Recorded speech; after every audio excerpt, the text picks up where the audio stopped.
പാലക്കാട് ചിറ്റൂരിൽ കാണാതായ 6 വയസ്സുകാരന്റെ മൃതദേഹം കണ്ടെത്തിയിരിക്കുന്നു എന്നുള്ള വേദനിപ്പിക്കുന്ന വിവരമാണ് നമുക്ക് മുന്നിലേക്ക് എത്തുന്നത്. അത്യന്തം സങ്കടകരമായ ഏറെ ദുഃഖിപ്പിക്കുന്ന വാർത്തയാണ് പാലക്കാട് ചിറ്റൂരിൽ നിന്നും ഇപ്പോൾ വരുന്നത്. ആ കുഞ്ഞിന്റെ മൃതദേഹം തൊട്ടടുത്തുള്ള ഒരു കുളത്തിൽ നിന്ന് കിട്ടിയിരിക്കുന്നു. പോലീസ് സംഘം അതോടൊപ്പം തന്നെ ഫയർഫോഴ്സ് സംഘം അത് കണ്ടെടുത്തിരിക്കുകയാണ്. നാട് കഴിഞ്ഞ കുറേ മണിക്കൂറുകളായി ഈ കുഞ്ഞിന് വേണ്ടി അലയുകയായിരുന്നു.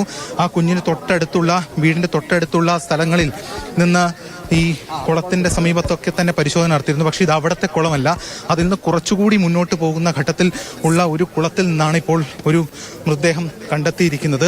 ഏറെ സങ്കടത്തോടു കൂടിയാണ് ഈ വാർത്ത നമുക്ക് റിപ്പോർട്ട് ചെയ്യേണ്ടിയും വരുന്നത്. കാരണം ഈ കുഞ്ഞ് തിരിച്ചു വരുമെന്ന പ്രതീക്ഷയിലായിരുന്നു ഏവരും. കാരണം അത്രത്തോളം അടുപ്പം ഏവർക്കും ഈ കുട്ടിയോട് ഉണ്ടായിരുന്നു. ഈ നാട്ടുകാരൊക്കെ തന്നെ, നമ്മളൊക്കെ ഇവിടെ തന്നെ വരുമ്പോൾ ആ നാട്ടുകാർ അത്രത്തോളം ഊർജ്ജത്തോടു കൂടി തന്നെ ഈ കുട്ടിയെ തെരയുന്ന കാഴ്ചയാണ് നമ്മൾ കണ്ടുകൊണ്ടിരുന്നത്. പക്ഷേ അതൊക്കെ വിഫലമാകുന്നു, അല്ലെങ്കിൽ ആ ദൗത്യമൊക്കെ തന്നെ ഇപ്പോൾ ഇത്തരത്തിലൊരു വലിയ സങ്കടത്തിലേക്ക് വഴിമാറിയിരിക്കുന്നു. ഇപ്പോൾ ആ കുട്ടിയുടെ മൃതദേഹം ആ കുഞ്ഞിന് വീടിന്റെ തൊട്ടടുത്തുള്ള ഒരു കുളത്തിൽ നിന്ന് കിട്ടിയിരിക്കുകയാണ്. പോലീസ് സംഘം ഉൾപ്പെടെ ഇപ്പോൾ ഇക്കാര്യങ്ങൾ ഏകോപിപ്പിച്ച് മറ്റ് നടപടിക്രമങ്ങൾ പൂർത്തീകരിക്കുന്നു. എന്തായാലും വലിയ സങ്കടത്തിലേക്ക് കാര്യങ്ങൾ മാറിയിരിക്കുന്നു എന്നതാണ് ഇവിടെ എടുത്ത് പറയേണ്ട ഒരു കാര്യം.